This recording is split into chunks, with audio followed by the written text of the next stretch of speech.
Hello and welcome. Thank you for joining us today. My name is Alejandra de Rojas and I'm a recruitment manager here at Oxford Said Business School. In my case, I'm responsible for European, Latin American, and Central Asian candidates. Let me start by congratulating you all for your offer to start your executive MBA here in Oxford. Huge congratulations. That's very exciting. We are really looking forward to welcoming you soon in Oxford. And today, in this session, we will have different colleagues providing you with more details about colleges. Alex McNamara will be sharing more information about that. Jane Bundle about career services, and Jill talking about the alumni facilities and opportunities. Without further ado, let me hand it over to my colleague, Alex McNamara. Thank you. Hi everyone, my name is Alex McNamara and I'm the Senior Admissions Advisor here for the EMBA programme. And it's great to put some faces to names as I've worked with everyone through their application process. And I'm here today to talk a little bit more about colleges, which is one of the most frequently asked questions we get at this time of the year. Now, I understand that everybody's at a different stage in this call, so some people may have their college confirmed, some may be waiting to hear back, some may still be considering a preference. So I'm going to talk quite generally and quite broadly, and just really to explain a little bit about what a college is, what the college will offer, and how I connect with your college. So firstly, I mean, generally speaking, they're beautiful buildings. This is St. Hugh's College. And the best way to explain what a college is using this map.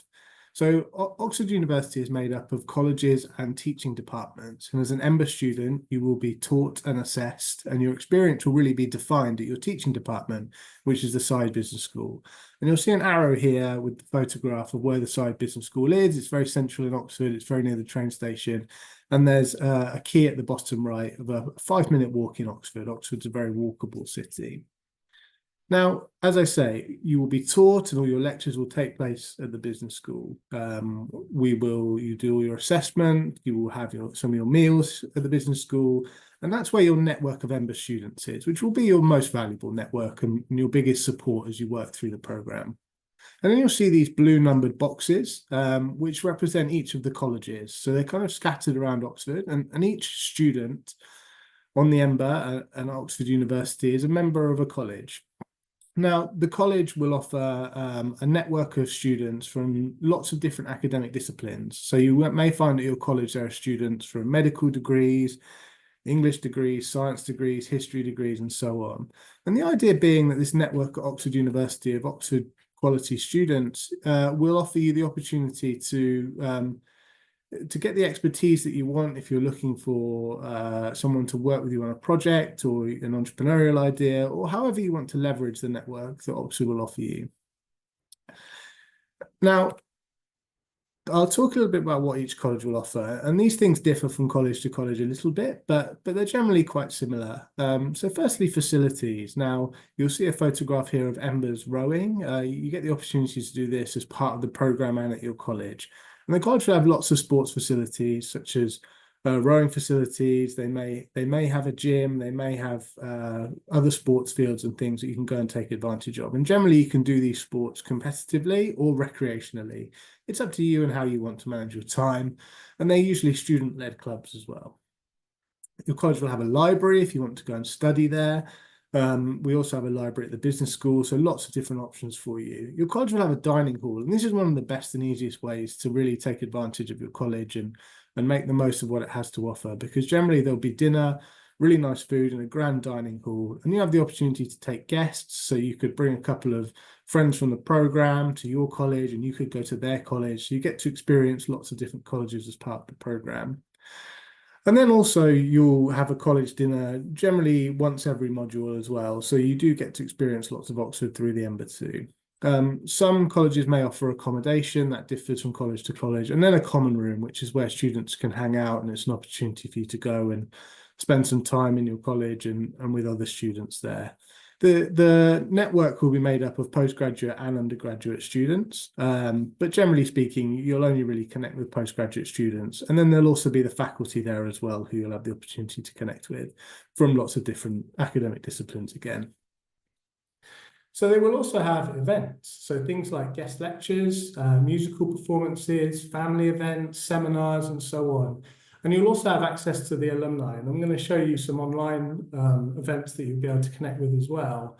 And this is another great way to go along in the evening if you want to connect with your college, because your timetable at the business school will be quite intense, and you really have to carve out some time if you want to go to your college. And it's up to you. You will find in the evening in Oxford, you will have to choose between 3 or 4 different things that you want to do, whether it's at the business school, at your college, at the Oxford Union, at another college. There's always lots going on around Oxford, and it's really up to you how you want to take advantage of that. And then community. So I've spoken about that a little bit, about that network you'll have, and that's not just students, that's faculty that you'll be able to connect with. So you'll have a faculty tutor at your college. There'll be access to faculty from lots of different academic disciplines as well as the students. The network of students will consist of both undergraduate and postgraduate students, depending on your college, but you, generally speaking, wouldn't be connected with undergraduate students. It would only be postgraduate. And then there's the alumni network as well. So colleges will have a huge network of alumni, and you'll hear a little bit more about the business school alumni and the university alumni, but that's an immediate connection you have with other members of your college if you meet with an alumni of the university. So how can you connect with your college at this point? You're obviously not going to be in Oxford till Module 2. Colleges are often a little bit slow to communicate with you at this time of year, so you may not have heard from them yet. But there's ways that you can start connecting with the college to see what's going on there. So firstly, the college website's a really great opportunity to see what's happening at the college and the type of impact that's being made. So for example, St. Hugh's College, this is an example of their events page, and you can go and see what will be going on around the college when you're here in Oxford. This is just an example of something that might be interesting. A meeting minds evidence-based medicine, why it's important and why it's controversial. An hour-long topic, often delivered online as well. So there's loads of different ways you can connect to your college, lots of topics being covered because of that broad nature of the network and the alumni.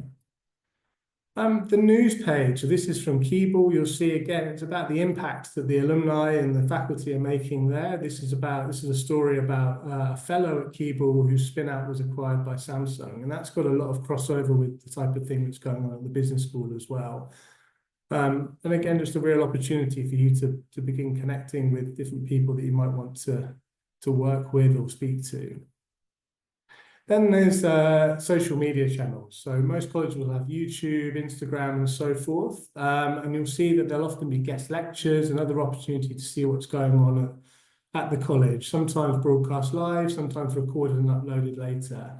But it's just a way for you to get a sense of what's going on within that community and how you can begin to take advantage of that once you're at Oxford, because as I say, you'll have to really manage your time if you want to take advantage of your college.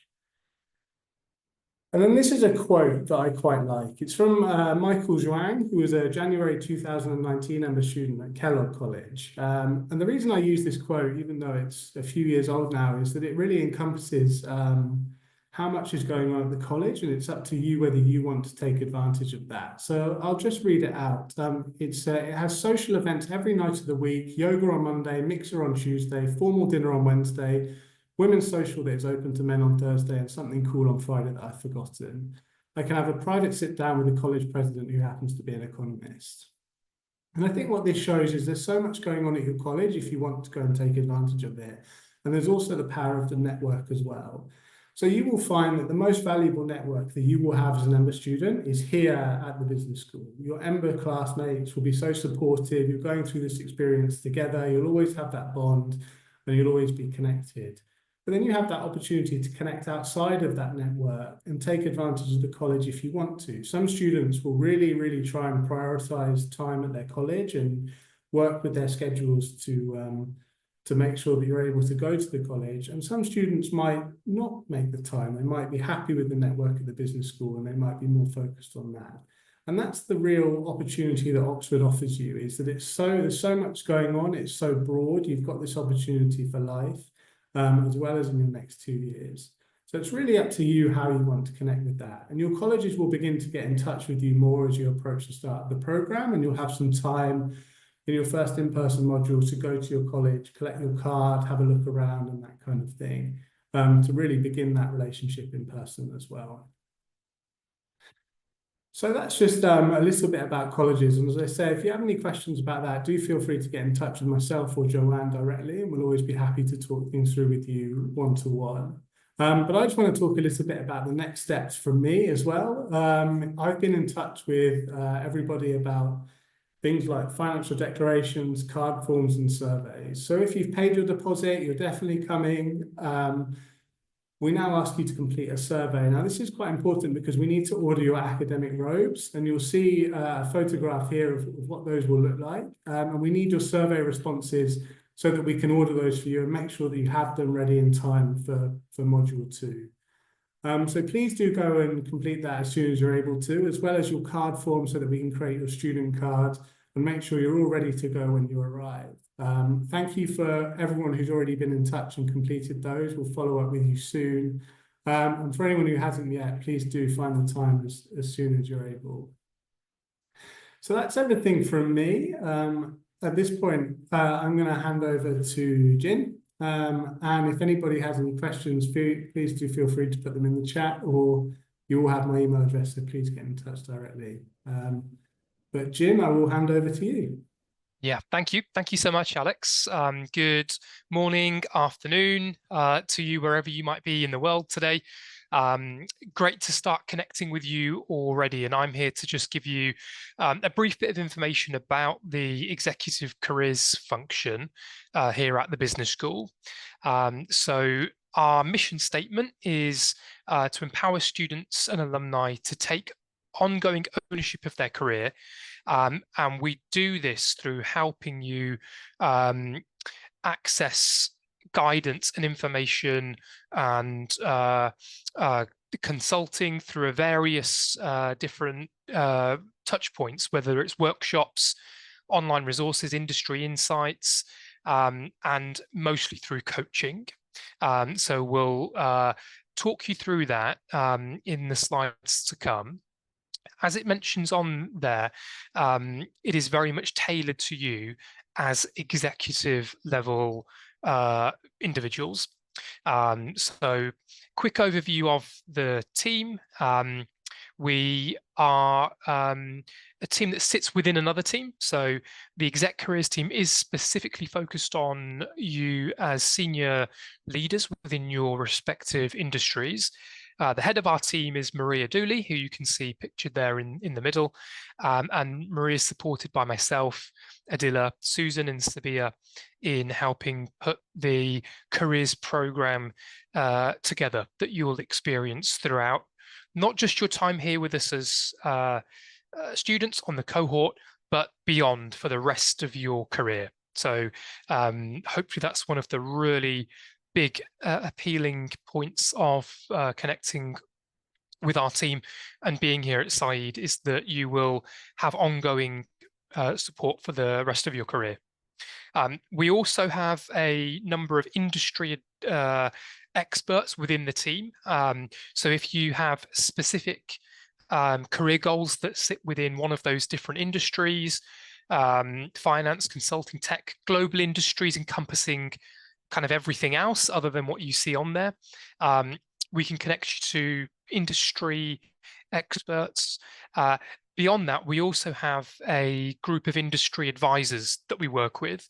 So again, if you're really interested in looking at how a career in fintech actually looks and what it's like on a day-to-day basis, we can connect you with our industry advisor based in that industry, and they can give you a really thorough run through about what to expect, how to break into that industry. So we see ourselves as connectors. We don't have all the answers, but as coaches, we are here to help guide you through your journey and connect you to the right people.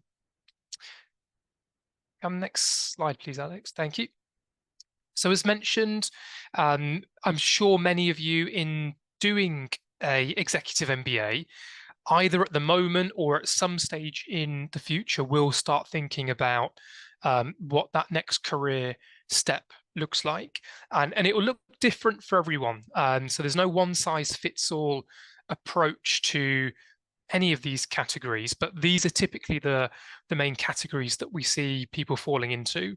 And the EMBA is such a natural point of reflection for the career that you might find as you work through the EMBA, one of these or two of these may become more significant for you than when you first started, or vice versa. You know, they may become less significant and something else crops up.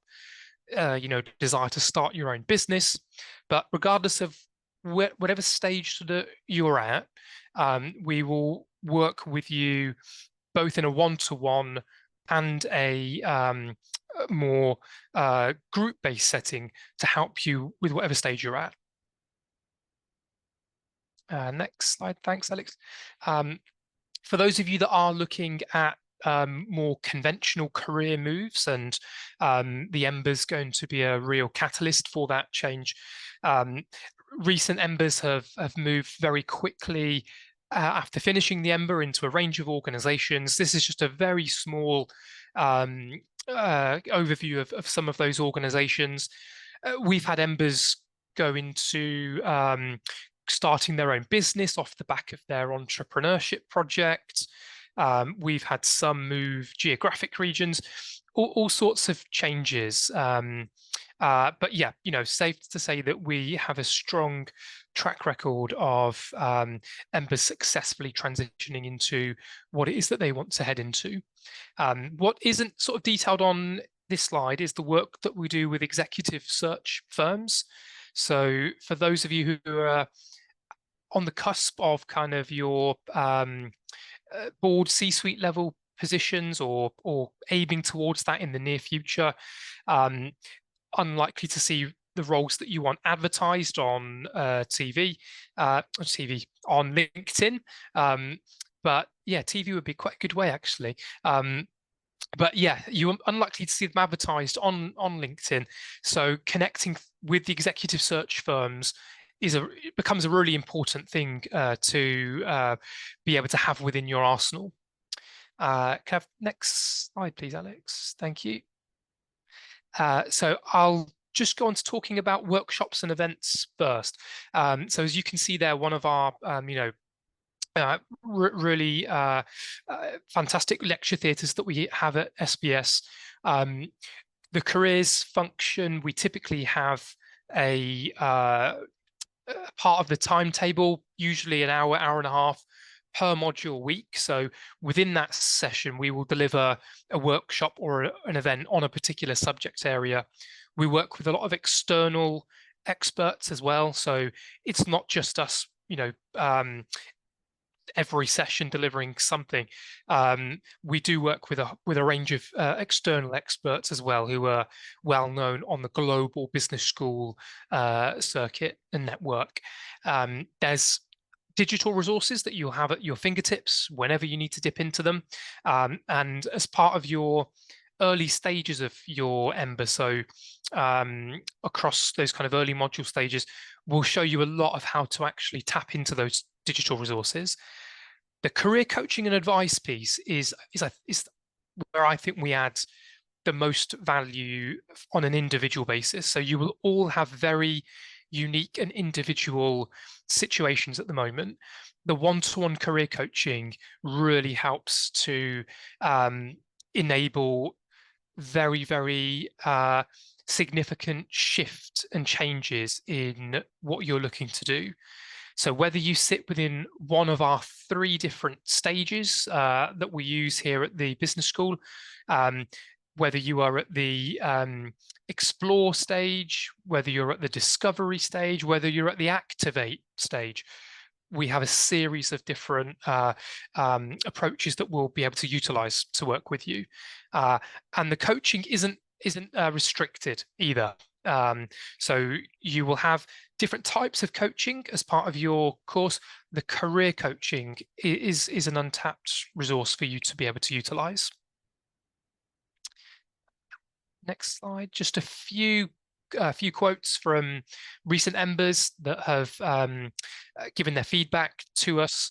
Hopefully it gives you a good sense of how we've supported. We are here to guide with you, to work with you. We don't get you straight onto the shortlist of a FTSE 50 C-suite level role. That's not what we're here to do. But we do work with you to really guide you through, if that's the journey that you're on, how best to access those kinds of opportunities, what to do, work with you on your CV, your LinkedIn profile, interview processes, full different range of things. And that's all from me, apart from a final slide just to say thank you for your time. And also, please do connect with us now. You know, the email address is there. I'll pop it into the chat box as well. But there's no start date on when you can start connecting with us. We'd love to hear from you as soon as possible. And we really look forward to working with you in the future as well. That's all from me. I'll hand over to my colleague Jill now, who's going to talk you through the alumni relations. Hello, everybody. Lovely to meet you. Thank you for the EMBA team for allowing us to join you. I feel like I've done a round the world trip already today from the safety of my office, which is lovely. Like to come out in person. But yeah, so I'm Jill. I'm the alumni events officer for the external relations team, which comprises of alumni relations and the development team. And we will hopefully be looking after you and supporting you while you're at the school and also when you leave. So as the slide says, your membership begins today, and we talk about the network of alumni. And so coming up in the next slide is just a short video to explain what this network can mean to you. So thank you, Alex. If we could press play on that one, that'd be great.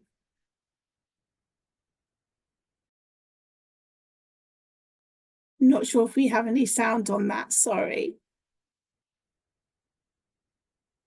Cool. There should be some sound with that video, sorry. Just bear with us, please. No worries, thank you so much. Bear with me.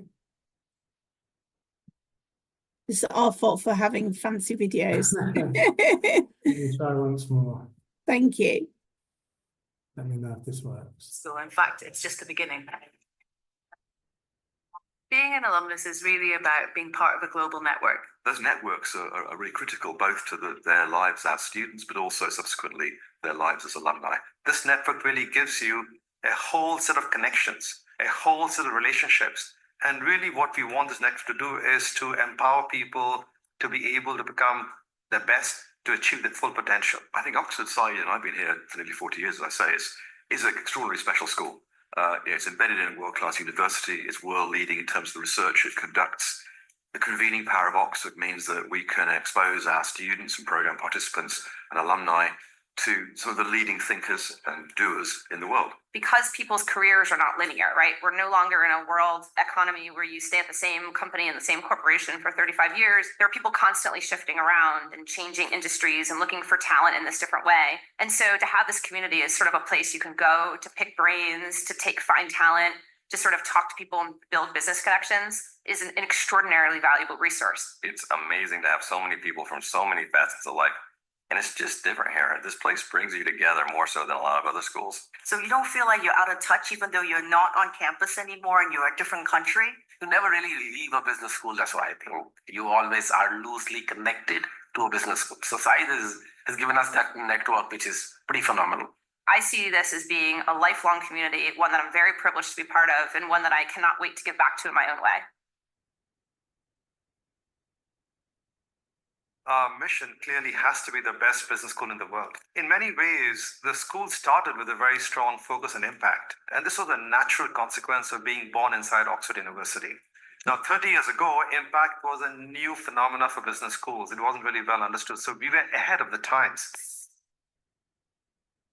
Today, of course, impact on society, impact on the environment are all central to business themes. So the more successful our alumni are, the more connected, the more vibrant the alumni community is, the better it is for the future growth of the school and the future excellence of the school. I think it goes hand in hand. You need to invest in the network to get value out of the network. You need to take the time and make the effort to really connect with your peers, whether they are within your class or across the spectrum of people who have come out. Engagement with the school keeps doing with its alumni as well as the students is amazing. And that's what I have realized, and that's why I keep coming back. My advice to people graduating or coming into Sai Business School is that make use of that alumni networks. It's up to me to reach out to them. It's never been in the last 15 years since I graduated from Sai to hear someone saying, no, I can't do this. It's never happened. And it's not going to happen. The local alumni network is also very important, especially after you graduate, to continue to stay in touch. I myself am involved with the Oxford Entrepreneurs Network, so I help to head up the New York chapter. So you don't feel like you're out of touch, even though you're not on campus anymore and you're a different country. Just be very open and very curious when you come into the Oxford Alumni Network. It will just open up a lot of doors and opportunities for you. Don't be shy. Just go and ask people. Being embedded in the University of Oxford is something that is offered to very, very few business schools around the world. So we can really tap into that wider networking alumni community who are always there with their wisdom, with their help, with their connections, with their money, as you want to build something. So I would say stay in touch with the alumni network, reply to the emails, put them on your calendar, get yourself to those events. I think the Lifeline Network is what stays with you, and it's for life.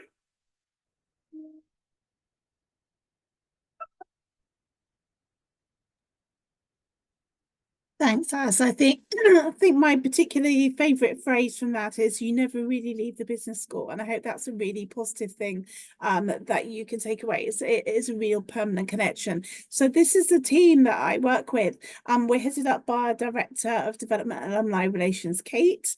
My line manager is Zoe, who is Associate Director of Alumni and Support Engagement. We have Caroline, who looks after our regular giving. Arham, who looks after our international groups and networks. Daniela, who put together this great presentation for us. She's our marketing and comms manager, and she'll be the person that'll be sending you all the information out. And then myself, who looks after the events. So next slide, please. Thank you. So we talk about the community. It's a very diverse community. It's a very global community, which I think is represented by all of you on the call today. So we're based, well, a large percentage in the UK, obviously, but right across Asia, North America, Europe, Africa, Australasia, and South America. And on the right will be some statistics of where our alumni community are based. Now, we've got a figure there around 27,000 alumni globally. I think that might have just recently gone up to around 30 that are contactable by us, so that's quite exciting. The group is mainly made up by postgraduate students, which will be the category that you will fall in. People have done MBA or degrees or executive MBAs. Undergraduate proportion, diplomas, and also executive education students. So it really is a great rich network. We also have other Oxonians, which make up 26%, and they are people who studied at the University of Oxford but who haven't expressed an interest in business. So the great thing is you can call upon the experience and network with people that have studied at the school but also who have studied other subjects across the university more widely. Next slide, please. So what kind of benefits can we offer you? So, as I mentioned, network of 27,000, possibly now up to about 30,000 alumni in 159 different countries. You have access to the global chapters across the world, looked after by my colleague Arham, and they all have their regional alumni WhatsApp groups. Career resources, as Jen has just outlined to you, massive, massive benefits as you continue through the school and afterwards.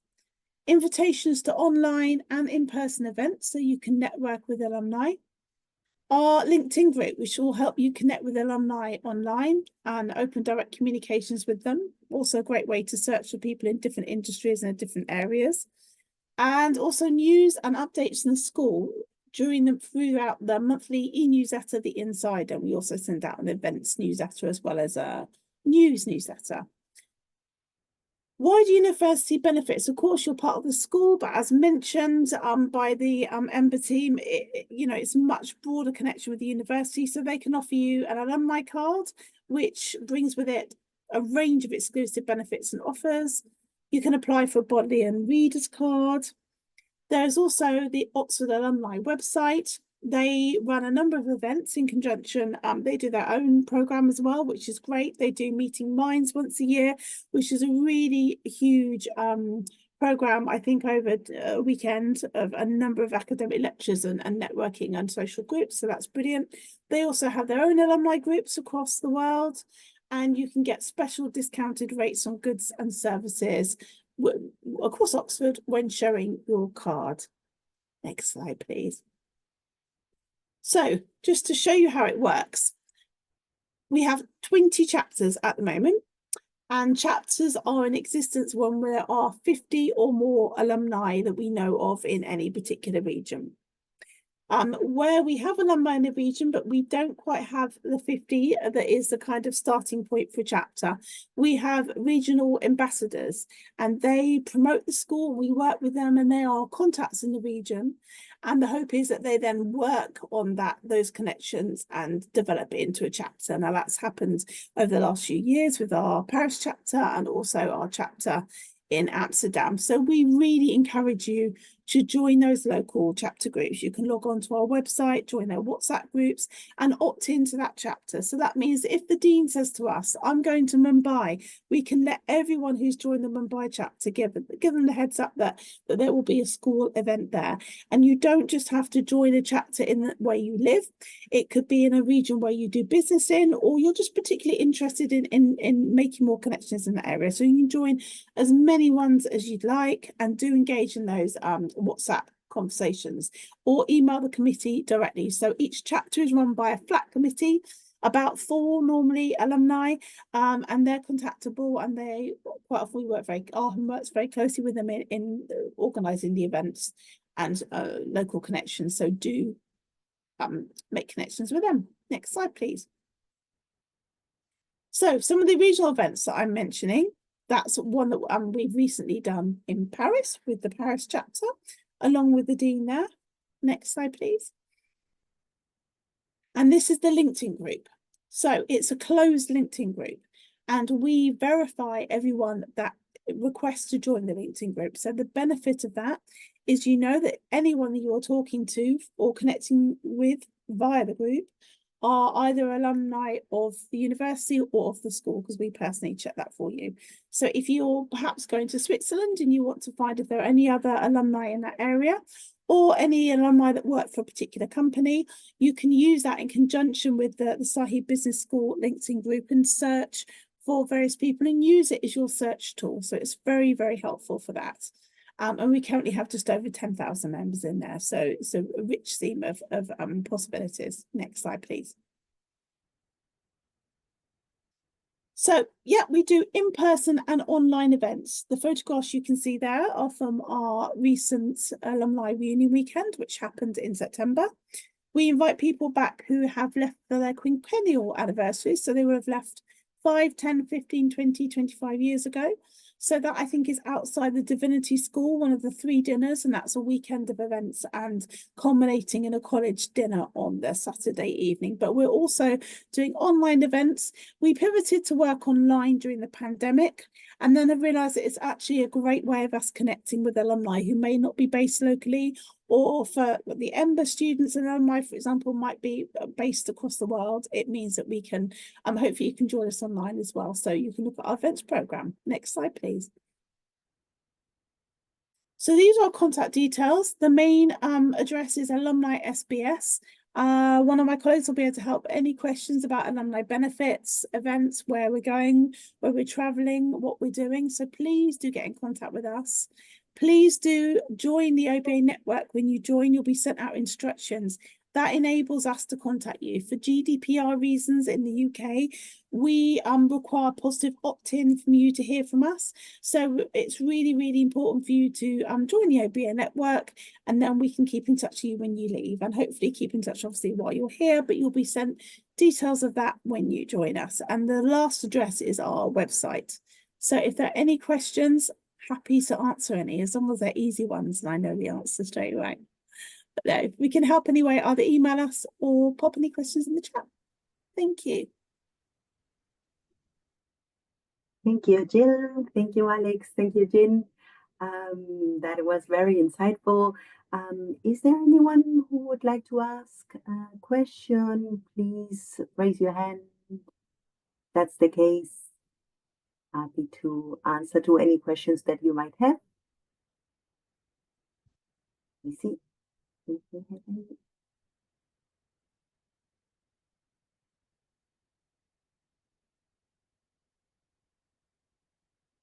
Oh, Abed, please. Thank you, Alejandra. Thank you, Jill, for the introduction. I've spoken to Alex multiple times, a lot of back and forth emails. I just had a question more on the colleges, since it took me a lot of time just to research them. I finally chose Kibo College, but I just wanted to know if there is anything else more you can add to it, especially if there is someone who's gonna get a partner to live with you, how would that work, if they could get the affiliate for a library as well with you. Just these kind of questions that I had in mind as well, if you can elaborate, anyone can elaborate on them. Thank you so much. Sure, so I can take that. I mean, just to give you a bit of background on Keble College, they usually take around 20 students per intake. So as a result, they tend to be, they tend to have quite a strong influence on the program as a result, just because such a large proportion of members there. If you become a member of that college, you'll obviously have access to that college's library, but you will also have access to libraries of all the colleges because you'll have a Bodleian card. And that will give you access to all the colleges around the university. And so you're welcome to go and use those. And you can use some of their facilities. But generally, you'd use the facilities within your own college that you're a member of. And you'd be a bit more familiar and comfortable there. Each college will be just a network of different students. And it's really up to you how you want to engage with it. So there'll be lots of different opportunities for what you can go and do there, or you'll also have those facilities and things in the business school. So it's really a case of what you want to get from the college is what you can kind of take advantage of. It's kind of a system where you get back as much as you choose to put in. So hopefully that answers your question a little bit. And if you do want to talk directly, then just get in touch with me or Joanne. Thank you so much. Thank you for that update. No worries. Thank you. Natalia, you have a question. Yes, thank you. It also concerns colleges and traveling, because as I know, the classes, they start at Monday morning, right? So we have to get there on Sunday. And if we get the accommodation in the college, I wonder if there is the latest time to get there. Like probably we cannot get there very, very late in the evening because we will not get the accommodation, right? How does it work? Just to plan ahead, the schedule. Sure. So that would differ a lot college to college. So I wouldn't want to say generally, but usually if you kind of get in touch beforehand to tell them what kind of time you're arriving, they'll try and make something available to make it as easy as possible for you. They are kind of used to people that are traveling in from all around the world. So, they'll be as accommodating as they possibly can. And sometimes they'll have a night porter, for example, that will be able to give you access to your accommodation. So I don't want to kind of generalize and say this will be really easy, but usually a college will have staff on at night time that will be able to arrange it. But yeah, it's something to get in touch with the college that you're staying at. And I'm sure that'll help. Okay, thanks. Thank you, Natalia. Good question. Elvira, do you also have a question? Hi. Yeah, I have a question. Is there a possibility to see a typical week, how it looks like, for example, on site when we'll be there for Monday, for example, and Friday specifically? Yes, Elvira, I believe that my colleagues from the programs team will be sharing more details in the upcoming sessions. And next weeks, you will be also probably have access to the online student platform So you will see a real schedule to what's coming. Remember that the first module week is going to be held online, but more details are coming soon. So please stay tuned for this. Elvira. Thank you. So anyone else has any questions? Abed, please. Yeah, just was wondering as well for the payments to deposit to be done. There is like the invoice number, and that is only issued after, dependent on other kind of forms. I just wanted to know if that is accurate, if we can get the invoice before other. For example, I'm waiting to hear from the scholarship, so you can fill the financial declaration as accurately as possible. So then the deposit is waiting on the declaration form. So I was just wondering if that is the norm, or is there a way around it? You can do that in whatever order you would want to do it in, really, Abed. You will have an offer pack which will have your invoice attached. If you want to make the payment, it has all the details on there and how you can do that. And then your financial declaration, which is one of the conditions of all the offers we make, is housed on your application portal. So you can submit those in whichever order you want to, and just keep us updated. But yeah, you should have all of that information directly. But maybe we could connect directly, Abed, and we can speak on the phone and kind of talk through your situation individually. Thank you so much, Alex. Nice. Thank you. Any more questions? Okay, brilliant. So thank you very much to all of you. Thank you to my colleagues. Thank you to all of you joining from all around the world. And once again, we are very excited to meeting you soon in Oxford. Before we finish, if you allow me, I would like to share with you some last slide with the upcoming sessions that we have. Alex, if you can share the slides again, otherwise let me try to do so. Sorry about that. Thank you very much. So this is just to let you know that you will be receiving soon invitations to the next online sessions. So there's an opportunity for you to meet the program director, the program team, IT team. So plenty of opportunities to keep on meeting your future classmates as well. So please stay tuned for these upcoming sessions. We will be sharing the invitations with you soon. And in the meantime, if you happen to have any questions, please let us know. We will be here to provide you with any answers. And we are really looking forward to seeing you all soon in Oxford. So have a lovely afternoon, morning, evening, wherever you might be joining today, and see you soon. Thank you. Thank you. Thank you. Bye, everybody. Thank you. Bye.